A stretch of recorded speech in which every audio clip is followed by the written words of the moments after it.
The Cask of Amontillado by Edgar Allan Poe. The 1,000 injuries of Fortunato I had borne as I best could, but when he ventured upon insult, I vowed revenge. You, who so well know the nature of my soul, will not suppose, however, that gave utterance to a threat. At length I would be avenged. This was a point definitively settled. But the very definitiveness with which it was resolved precluded the idea of risk. I must not only punish, but punish with impunity. A wrong is unredressed when retribution overtakes its redresser. It is equally unredressed when the avenger fails to make himself felt as such to him who has done the wrong. It must be understood that neither by word nor deed had I given Fortunato cause to doubt my goodwill. I continued, as was my wont, to smile in his face, and he did not perceive that my smile now was at the thought of his immolation. He had a weak point, this Fortunato, although in other regards he was a man to be respected, and even feared. He prided himself on his connoisseurship in wine. Few Italians have the true virtuoso spirit. For the most part, their enthusiasm is adopted to suit the time and opportunity, to practice imposture upon the British and Austrian millionaires. In painting and gemmery, Fortunato, like his countrymen, was a quack, but in the matter of old wines he was sincere. In this respect I did not differ from him materially. I was skilful in the Italian vintages myself, and bought largely whenever I could. It was about dusk, one evening during the supreme madness of the carnival season, that I encountered my friend. He accosted me with excessive warmth, for he had been drinking much. The man wore motley. He had on a tight-fitting party-striped dress, and his head was surmounted by the conical cap and bells. I was so pleased to see him that I thought I should never have done wringing his hand. I said to him, "My dear Fortunato, you are luckily met. How remarkably well you are looking today. But I have received a pipe of what passes for Amontillado, and I have my doubts." "How?" said he. "Amontillado? A pipe? Impossible! And in the middle of the carnival?" "I have my doubts," I replied, "and I was silly enough to pay the full Amontillado price without consulting you in the matter. You were not to be found, and I was fearful of losing a bargain." "Amontillado?" "I have my doubts." "Amontillado?" And I must satisfy them. "Amontillado!" "As you are engaged, I am on my way to Lucchese. If anyone has a critical turn, it is he. He will tell me, 'Lucchese cannot tell Amontillado from sherry.' And yet some fools will have it that his taste is a match for your own. Come, let us go." "Whither?" "To your vaults." "My friend, no. I will not impose upon your good nature. I perceive you have an engagement. Lucchese—" "I have no engagement. Come." "My friend, no. It is not the engagement, but the severe cold with which I perceive you are afflicted. The vaults are insufferably damp. They are encrusted with nitre." "Let us go, nevertheless. The cold is merely nothing. Amontillado! You have been imposed upon. And as for Lucchese, he cannot distinguish sherry from Amontillado." Thus speaking, Fortunato possessed himself of my arm, and putting on a mask of black silk and drawing a roquelaire closely about my person, I suffered him to hurry me to my palazzo. There were no attendants at home. They had absconded to make merry in honor of the time. I had told them that I should not return until the morning, and had given them explicit orders not to stir from the house. These orders were sufficient, I well knew, to ensure their immediate disappearance, one and all, as soon as my back was turned. I took from their sconces 2 flambeaux, and, giving one to Fortunato, bowed him through several suites of rooms to the archway that led into the vaults. I passed down a long and winding staircase, requesting him to be cautious as he followed. We came at length to the foot of the descent, and stood together upon the damp ground of the catacombs of the Montresors. The gait of my friend was unsteady, and the bells upon his cap jingled as he strode. "The pipe," he said. "It is farther on," said I. "But observe the white web-work which gleams from these cavern walls." He turned towards me, and looked into my eyes with two filmy orbs that distilled the rheum of intoxication. "Nitre?" he asked at length. "Nitre," I replied. "How long have you had that cough?"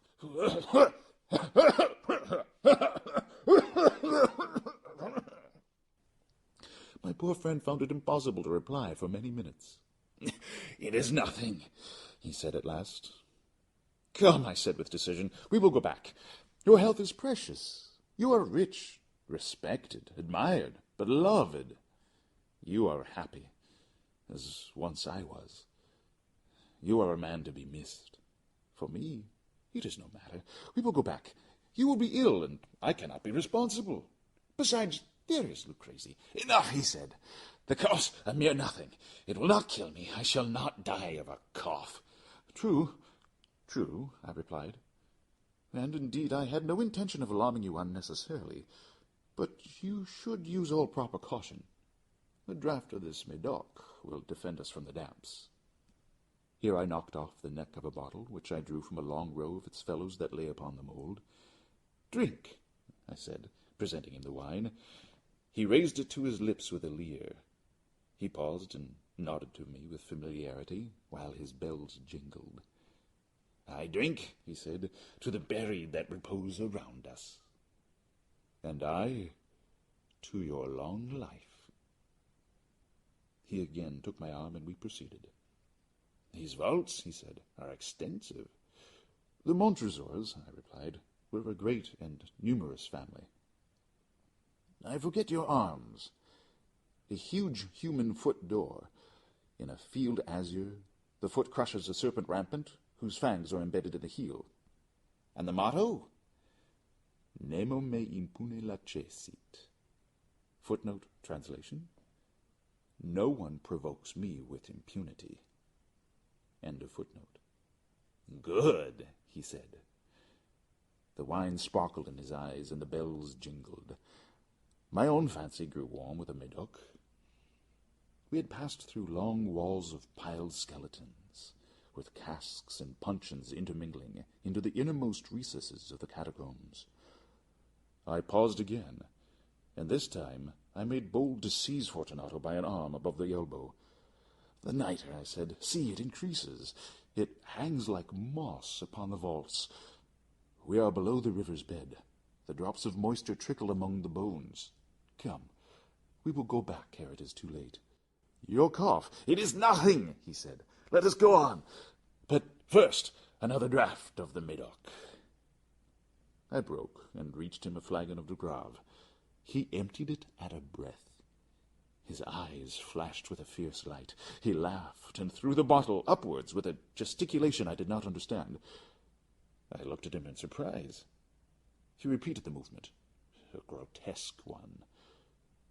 "You do not comprehend?" he said. "Not I," I replied. "Then you are not of the Brotherhood." "How?" "You are not of the Masons." "Yes, I said. Yes. "You? Impossible! A Mason?" "A Mason," I replied. "A sign," he said. "A sign!" "It is this," I answered, producing from beneath the folds of my roquelaire a trowel. "You jest," he exclaimed, recoiling a few paces. "But let us proceed to the Amontillado." "Be it so," I said, replacing the tool beneath the cloak and again offering him my arm. He leaned upon it heavily. We continued our route in search of the Amontillado.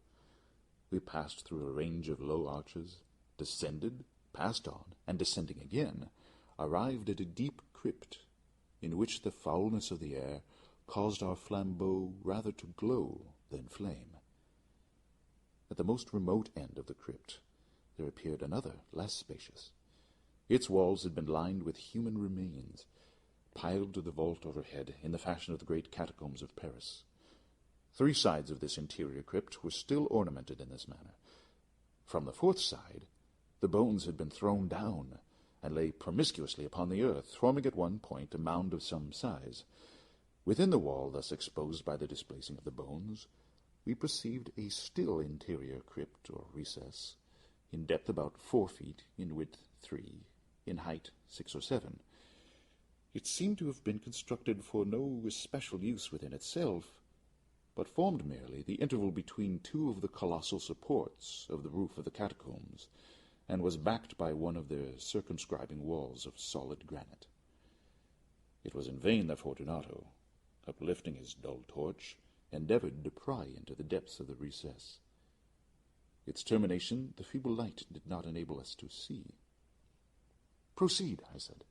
"Herein is the Amontillado. As for Lucrezi—" "He is an ignoramus," interrupted my friend, as he stepped unsteadily forward, while I followed immediately at his heels.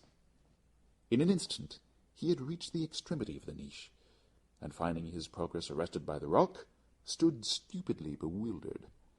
A moment more, and I had fettered him to the granite. In its surface were 2 iron staples, distant from each other about 2 feet horizontally. From one of these depended a short chain, from the other a padlock. Throwing the links about his waist, it was but the work of a few seconds to secure it. He was too much astounded to resist. Withdrawing the key, I stepped back from the recess. "Pass your hand," I said, "over the wall. You cannot help feeling the nitre. Indeed, it is very damp. Once more let me implore you to return." "No? Then I must positively leave you. But I must first render you all the little attentions in my power." "The Amontillado!" ejaculated my friend, not yet recovered from his astonishment. "True," I replied, "the Amontillado." As I said these words, I busied myself among the pile of bones of which I have before spoken. Throwing them aside, I soon uncovered a quantity of building stone and mortar. With these materials, and with the aid of my trowel, I began vigorously to wall up the entrance of the niche. I had scarcely laid the first tier of the masonry when I discovered that the intoxication of Fortunato had, in a great measure, worn off. The earliest indication I had of this was a low, moaning cry from the depths of the recess. It was not the cry of a drunken man. There was then a long and obstinate silence. I laid the 2nd tier, and the 3rd, and the 4th, and then I heard the furious vibrations of the chain. The noise lasted for several minutes, during which, that I might hearken to it with the more satisfaction, I ceased my labors and sat down upon the bones. When at last the clanking subsided, I resumed the trowel, and finished without interruption the 5th, the 6th, and the 7th tier.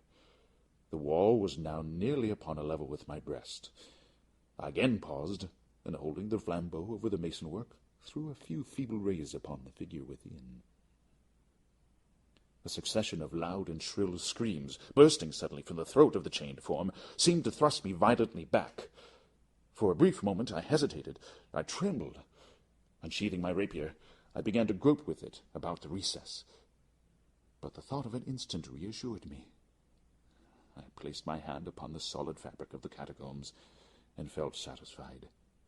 I reapproached the wall.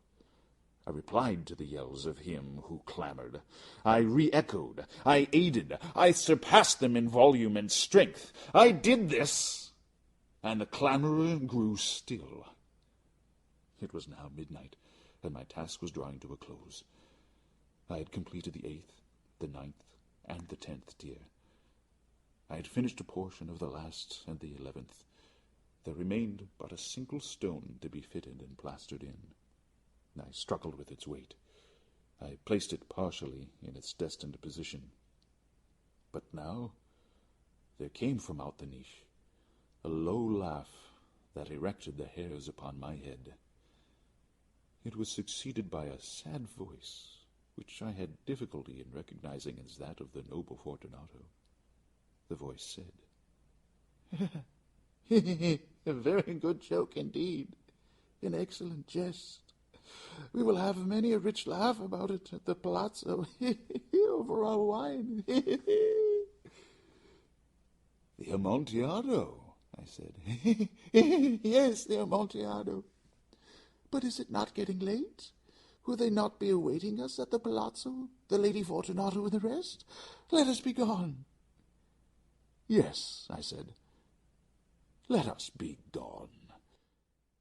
For the love of God, Montresor! Yes, I said. For the love of God. But to these words I hearkened in vain for a reply. I grew impatient. I called aloud, Fortunato!